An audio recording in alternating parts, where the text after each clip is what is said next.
The problem with our 20-something years is that now that we're out of education, we think we can do whatever we want and life will sort itself out at some point. A lot of people jump from job to job, from relationship to relationship, only because they can't be bothered to figure out anything else. And they recklessly ruin their health with partying, late nights, and fast food. There is one problem though. We think we have time, but we really don't. Everything we wish to have in the future will only happen if we take the steps now. I can't tell you exactly what you should do, and I don't think you'd want that anyway. But here's how I'm trying to be smart about my 20-something years and how you can too. There's one book that I've read every year for the last 3 years, and I can say 100% that that is a book that every 20-something needs to read. Unless you want to turn up in your 40s and regret that you didn't take control of your life 20 years sooner. This book is called Why Your 20s Matter and How to Make the Most of Them by Meg Jay. And as Meg Jay found out from conversations with confused young adults, there are 3 main areas that make a difference in our lives. These are career, relationships, and health. I don't want to be that 40-year-old, so I'm taking Meg's advice. In this series of videos, I will uncover those and several other categories that shape our lives. I will give you some insight and share my journey on making the most of my 20-something years. I'm currently 23, very soon 2024, and for the last 5 to 6 years that I've had most of my independence, I've been on a journey to intentionally create the life that I love and would not have to regret in 20 years' time. The first episode that you're watching right now is all about smart career choices. Did you know that 2/3 of a career's progression happen in the first 10 years of a career? And that is most likely the decade of your 20s. As you finish school or college or university and enter the working world, the next 10 years will make the biggest impact on your career as a whole. After that, your career will generally become more stable as you maintain your position. Of course, that's a pretty big generalization, as we're in a culture right now where there's many different types of jobs and timelines, and you don't have to work for 10 to 15 years to get the position that you desire, especially though in today's online world, anyone can be anyone and you can achieve success pretty quickly. I will share some key lessons and takeaways about creating a fulfilling career alongside my own personal career journey. My fashion career was supposed to start with studying fashion marketing and management at university. I started that path super excited and sure that this is the right path for me. I had written a fashion blog for years and been reading and following them for even longer. Plus, I was really interested in photography and also making clothes, so it made perfect sense for me to take that course at that point in my life. Firstly, it has to make sense. Whenever you're faced with a decision or a possible opportunity, think about how does it make sense compared to your past experiences, current interests, and future aspirations. And if you're watching this video, then you definitely have some future aspirations. Even if you don't completely know where you're gonna end up, it still makes sense to make decisions that make sense. Think of it this way. If your life was a puzzle and all of the different experiences and opportunities were pieces of the puzzle, then you want to find the pieces that fit your picture. There's no point starting a whole new puzzle or fitting puzzle pieces that don't actually fit your picture. So it makes sense to search for the pieces that would fit your personal puzzle. Sometimes you have to try out several different pieces to see whether they fit or not. And it's important to realize soon enough if the pieces fit or don't. And if they don't make any sense, then they're probably the wrong pieces of your puzzle. During my second year, all of a sudden I felt extremely disconnected from my studies, to the point where I decided to take a year out and never go back. I feel like the direction that I'm heading to is not really what I want from life. Although I had a love for fashion, photography, and creative communication, I did not take into consideration my values and personality. Being there in this environment and learning what the industry is really like, I realized that it goes against who I am at my core. Learn to know yourself first. The biggest mistake that young people make when choosing a university study or career path is that they look at the opportunities that are right in front of them, considering the potential success of a certain field or things that their peers have studied or pressures from their family, completely forgetting who they are as a person. But that approach leads to soul-destroying careers as people realize that they have no personal connection to their chosen field. So learn to know yourself first. Whether it means taking a gap year or two to follow your passions and interests, gain experiences and see the world, or just using self-discovery tools to reflect on your personality, values, and interests. I believe we all have certain personality traits and strengths that set us apart from other people. And in my opinion, it makes more sense to follow those specific personality characteristics that make you unique. Generally, we enjoy doing things that we're good at, so it makes sense to choose something that you already have an interest in or you're somewhat good in it and continue to develop those skills and knowledge to become even better at it. My favorite tools for self-discovery, of course, is journaling, either guided journaling exercises or just free flow writing to figure yourself out and answer questions that you have about yourself. Also personality tests, and just getting out there and experiencing plenty of different things to get the real life feedback of what you actually like and what you don't. What kind of lifestyle do you want to live? Before you decide on a career path, it's important to know what kind of lifestyle you would like to live. The jobs out there have very different lifestyle options. You could be the leader of a company or an organization, running from place to place and making very big decisions and having a lot of risk and pressure on yourself. And some people thrive in these kinds of fast-paced, challenging environments. But you could also be more introverted and prefer a calm working environment where you can just go to work, calmly do your job, based on certain rules, and then go home and live your life without any big working pressure. Also, a very big thing to consider is whether you were more of an extrovert or introvert, whether you want to and enjoy working alongside other people, or whether you're more of an independent worker. Also, in terms of the workday schedule, would you rather have your own schedule and plan your own time and your own responsibilities, or would you rather have a set routine where you just show up and go do your work in an office with other people? It definitely helps to think about the lifestyle of the job before you get into the job, because even though you might enjoy doing the job, in the long run, if you're not happy with the lifestyle it gives you, or it doesn't allow you to do the things that you want to do in your life, then you will probably be unhappy at a certain point. Quitting uni was a pretty big shock to everyone around me, myself included. And the only way I was comfortable with this decision was to have a plan for what to do next. During that confusing time, I started following whatever interested me. I tried web design, graphic design, virtual assisting, but they didn't stick. Through journaling, I realized that I had various interests, from fashion to web design, but the only interest that had stayed with me throughout the years was personal development. I started taking courses and diving deeper into that world, realizing that I can't get enough of it. Do your research. There is an incredible article on Medium about how to find your dream job, and I will link it down below in the description so you can go and read it.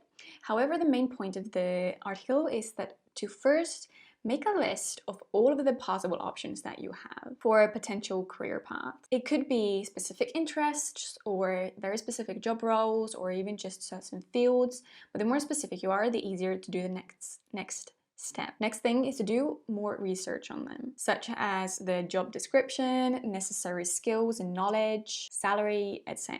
And then compare those job roles to each other. That helps you to see the pros and cons of each. I recommend doing a comparison table, which might sound like it's a lot of work, but think of it in terms of you preparing yourself for success. Rather than just making the randomest decision and going out and sticking with it, you are doing a lot of preparation firsthand to be more confident that you are making the right decision for yourself. So from that table, pick out 3 to 5 that stand out the most to you and do even more research on them. That's the step to reach out to people who actually work in the industry, maybe take some affordable online courses or try some of the skills necessary for that role. This real life experimentation is very important for you to actually know whether you really enjoy the actual process of doing that job, because very often we have an imagination of a role, but it doesn't actually represent the real life reality of it. And once you have more information on those 3 to 5 things you picked out, you can take maybe 3 or 2 of them to actually get fully hands-on experience. And that means applying for internships, or actually going to uni and deciding on that degree course, or even just taking your skills to the next level by creating something whole out of your skills that you have learned in the previous processes. And then you just go on from there. And bear in mind, you might have to do this same process several times during your career as your interests change, or you start to value different things in life, or you just want something different. And it's totally okay to just then come back to it and start all over again. The time that you have already spent doing it or experiencing something is not time wasted. Everything you do, even if it doesn't work out, it's still very valuable feedback for yourself to know where to move on next, or to at least understand what did you enjoy about it. And you know, it's like picking out the little bits that make up the whole picture of your puzzle. If you're finding this video useful, please support it by giving it a like and subscribing to my channel so I can create more videos like this. I was fascinated by what I learned from the personal development courses and my own journey finding my purpose, that I started my own coaching business, creating courses and teaching people about self-awareness and mindful productivity. I even published a self-awareness journal. However, I did decide to stop those pursuits after a couple of years. Eventually, I took a stable office job, which paid my bills but gave me no career satisfaction. I did, however, meet people who were quite content with that job. All they wanted was to just go to work, go home, and not have to worry about their job past that. It was simply a way to make money and let them live the life they wanted to live, without heavy pressure of their job responsibilities. Your job does not have to be the purpose of your life. In our side hustle culture and find your purpose society, it's very easy to feel pressured that you need to have a certain purpose, and if you don't have that, you're somehow failing or you're not good enough. But that, of course, is not true. Essentially, a job is an exchange of time and skills for money, and that money allows you to live. That's all a job essentially is. Some people are very lucky to be passionate about their job and find great fulfillment out of it. However, not everyone is like that, and we definitely are not all supposed to be like that. A job can just be a job. Our purpose, after all, is to just live this life and enjoy it and make the most of it. And maybe your job is not part of it, but it gives you the necessary funds to be able to go out and enjoy your life. After a break from my passion projects, I started figuring out what I would like to do with my life and career. I noticed a lot of patterns in my interests, skills, and motivations. I had acquired quite a bit of career capital in content creation, social media management, and marketing. Working an office job also made me realize that I want time and location flexibility. There were so many days where I felt that being at work was just utterly pointless, and I would rather use this time to work on things that are important to me. I also wanted to be able to visit Estonia more often. The job happiness equation. Research shows that there are 3 main characteristics that give us job satisfaction. These are career capital, autonomy, and meaning or purpose. Career capital is a term coined by Cal Newport, and you can read more about it in this book, So Good They Can't Ignore You: Why Skills Trump Passion in the Quest for Work You Love. And this is another great book about why you don't necessarily have to be passionate about your work, but it's more about being strategic and acquiring the necessary skills that eventually lead to job satisfaction and confidence. Career capital is the specific skills, knowledge, or experiences about a subject that give you confidence in your field. Career capital is also important if you want to negotiate better circumstances for your working situation. When thinking about your own career capital, choose certain skills or knowledge that you want to learn that's specific to your chosen subject. Like I mentioned earlier in this video, I personally think it's very important to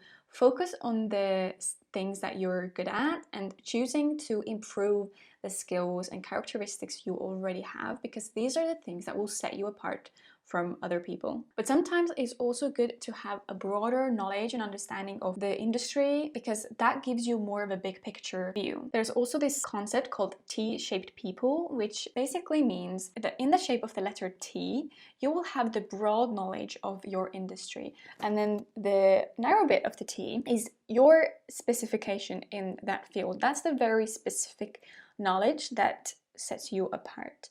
So it's good to have the very specific understanding of your specific role, but also an understanding of your industry on a larger scale. Bear in mind that highly specific skills and knowledge that are rare give you massive leverage. Usually these kind of skills or learning these kind of skills require a certain type of personality and perseverance, which means that not everyone will do it, and therefore the demand for those skills and the reward for them is a lot higher. Second thing, autonomy gives you independence and control over your situation. Most young people nowadays prefer a remote or a hybrid working situation due to the remote work revolution during the pandemic. But autonomy in your work doesn't necessarily have to mean time or location freedom.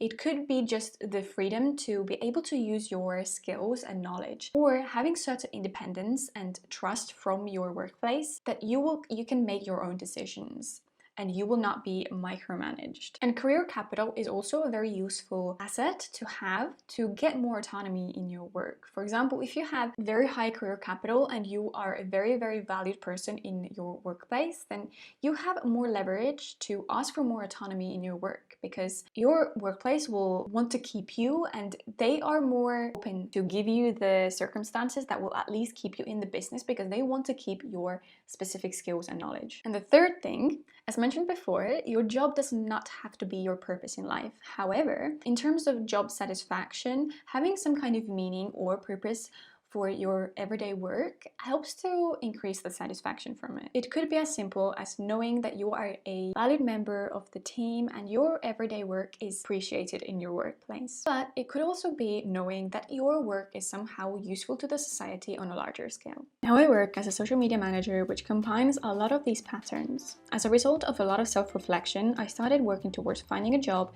in content creation or social media management. I started applying for jobs and made sure to keep my eyes and ears open. I had a mindset of, if someone was to offer me this job right now, would I be ready to take it? And not physically, as if like, am I jobless that I can immediately start working, but more in terms of my mentality and mindset and feeling confident enough in myself that if someone was to offer me an opportunity, I would be confident enough to know that I'm fit for that opportunity. I would ask myself, do I feel confident enough that I can do that job? A positive answer to that question allowed me to put myself out there and be more open and offer myself to things that I maybe wouldn't have offered myself before. And it also helped me to apply for jobs, because if they were to come back to me and want to take me to work, would I be mentally and emotionally ready to actually do that job? Because it was the field that I was trying to find my job in. It was very different to the office job that I had. So when I decided to actually put myself out there and be more open, I started telling my friends and people I know that I am looking for a new job and it's a change that I would like to do in my life. I was very lucky to have a friend who was looking for a social media manager in a fully remote team, and that's how I ended up here. I truly believe that if I hadn't made the conscious decision to find a new job and be mentally prepared for it, the opportunity would not have been right in front of me. Is it a job I want to do as a long-term career? Maybe, maybe not. But one thing is for sure, I know myself enough to make smart career choices, and for now, I am very content with my job situation as it allows me to live my life the way I want to. Before you leave this video with all this new knowledge, I just want to mention that everyone's career path is unique and very different. And I feel like as young people, we have a lot of pressure on ourselves to make right choices, or the feeling that the choices that we make now are the ones that we have to stick with. But we don't live in that kind of society anymore. And you are totally allowed to change your path at any point in your life if you feel like this is not fulfilling or this is not something that you want to do. There are so many opportunities out there nowadays that staying in a job just for the sake of it or for the safety of it is not actually safe. After all, we spend a very big amount of our lives at work. So it makes sense to find something that you actually enjoy and are happy with. Thank you so much for spending your precious time with me today, and I hope to see you in the next episode of this series.